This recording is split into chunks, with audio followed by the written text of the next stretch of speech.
Hi, I'm Debra Samuels, Lead Curriculum Developer and Program Manager for Wa-Shokuiku, Learn, Cook, Eat Japanese. This program teaches about Japanese cuisine, Japanese foodways, culture, and nutrition. We're so glad that you're joining us today for our 2020 Onigiri Action campaign. Today, we're going to teach you some quick onigiri tricks, and we hope that you enjoy them. We are setting up our own onigiri bar, and we'll show you how to do it, so stay tuned. Let's make onigiri, the classic and iconic Japanese comfort food, rice ball. It has a variety of toppings and fillings that's traditionally associated with it. We're going to learn several varieties today. Right now I'm going to show you the traditional method of making this rice ball, and that is done very simply with warm white japonica short grain rice. You need a bowl of water and you need some salt to flavor the rice ball. The classic toppings and fillings are umeboshi, which is a sour pickled plum. We have okaka, which is katsuobushi and soy sauce mixed together. These get stuffed into the rice. And the newcomer, which is now rather traditional, tuna mayo, which is tuna, mayonnaise, soy sauce, and I like to add a dash of sesame oil. Toppings very often used are furikake, which is nori, sesame seeds, katsuobushi, salt, and sugar. Yukari, which is a red shiso leaf, and it's added with salt and has a nice sour flavor and a beautiful pink color. And a personal favorite, shiogoma, which is made with black and white sesame seeds and some sea salt. So these are different types of traditional toppings that we use for making the classic onigiri. So let's start with warm rice, and I will put some in a bowl. It's very important to be starting with warm or hot rice so that the rice stays together.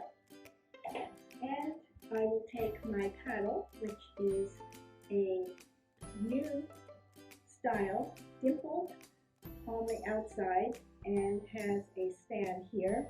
This rice paddle has won a design award in Japan. And I'm just going to separate the grains a little bit just to make it a little cooler when I put it in my hand. And now I'm going to wet my hands with some water. Not too much. I don't want the rice ball to end up being mushy, but I'm trying to avoid rice sticking to my hand as I make the ball. And I'm going to flavor the rice with some salt in my hand. And now I will put the rice into my hand and begin to form the ball.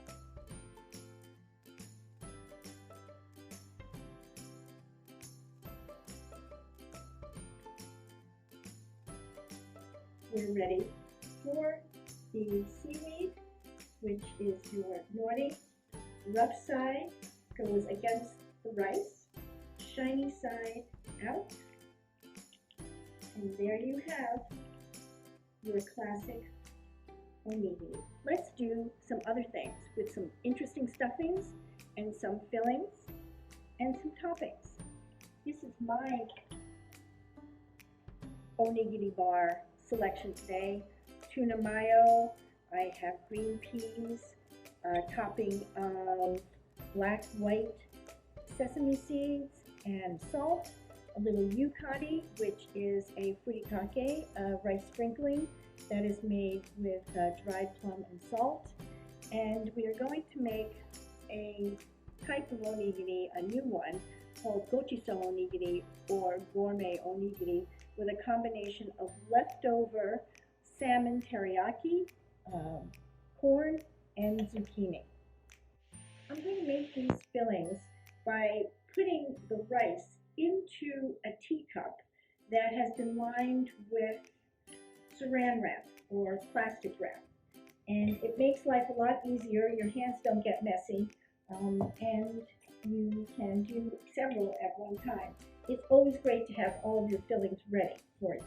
So I'm going to take the tuna mayo with a little dash of soy sauce and sesame oil.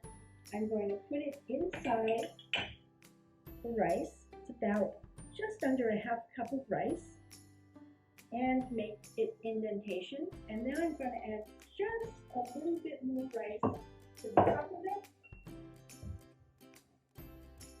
like this. And ichi no san, I am going to pick up all the edges of the saran wrap, give it a twist, and then start shaping my onigiri. But as you can see, my hands are clean. I don't have any pieces of rice sticking to them. And this is one of the ways that we teach children how to make onigiri, and it's very fast, very fun, and they get a very delicious result soon. And with a couple of rotations, compressing in the same way, flip, turn, you're doing the same motions, but you've got your plastic wrap on, and then you unwrap it, and you have your rice ball ready. And then what I'll do is just take some toppings that I would like to put on, which this one I'm choosing the shiogoma with white and black sesame seeds, and I'll put them all around like this, and this I will add to my picnic. And now to our final gochiso onigiri, gourmet onigiri. I've taken some leftover teriyaki, zucchini, and corn from last night's dinner, mixed it in with some warm white rice. I'm going to sprinkle in some of the black white sesame seed salt mixture for a little added flavor. And make sure that your ingredients are not too wet, or else it will not hold together as well as you would like it to. I have a plastic wrap lined rice bowl, and I'm going to put my maze gohan mixed rice into the bowl and pick up the edges just like a present, and twist and begin to compress the rice into a ball so that it sticks together. And at that point, I'll begin my shaping. You can shape it into a ball, you can shape it into a triangle, you can shape it into a barrel, like a rice bale, any shape that you want. The important thing is that all of the ingredients will stay together. Okay, it feels very well packed. And now I have my gochiso onigiri ready for a bento box or a picnic. Don't forget, when you make your creative onigiri creations, please upload to your social media with hashtag Onigiri Action. This is for a good cause. We hope that you have fun and eat well while doing good. And now we say, Itadakimasu. Thank you for joining us. Thank you to the Reischauer Institute of Japanese Studies at Harvard University for partnering with Table for Two for Onigiri Action 2020.